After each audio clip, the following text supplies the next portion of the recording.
Hello everyone. If your computer's language has been mistakenly changed and you're struggling to switch it back, this tutorial will guide you through the easiest method to fix it. Even if you can't understand the current language, we'll use icons and keyboard shortcuts to make the process simple. Before we begin, don't forget to like this video and subscribe to the channel for more helpful tutorials. To start, press the Windows key plus I on your keyboard. This will open the Settings menu. If you prefer, you can also right-click on the Start icon and select Settings. Since the language is already changed, it might be difficult to read the options, so focus on the icons instead. Look for the icon with a clock and a globe. It represents time and language. Click on it. Next, in the Time and Language menu, find the second option with a globe and a font symbol.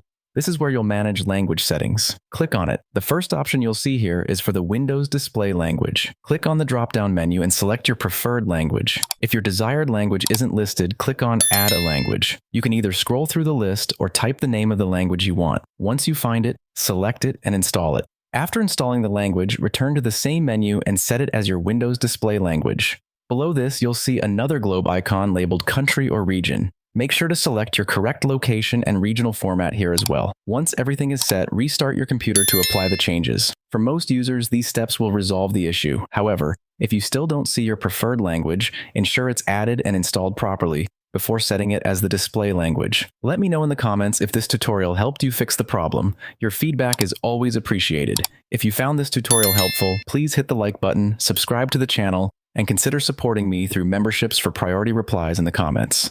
Thank you for watching, and I'll see you in the next tutorial. Have a wonderful day.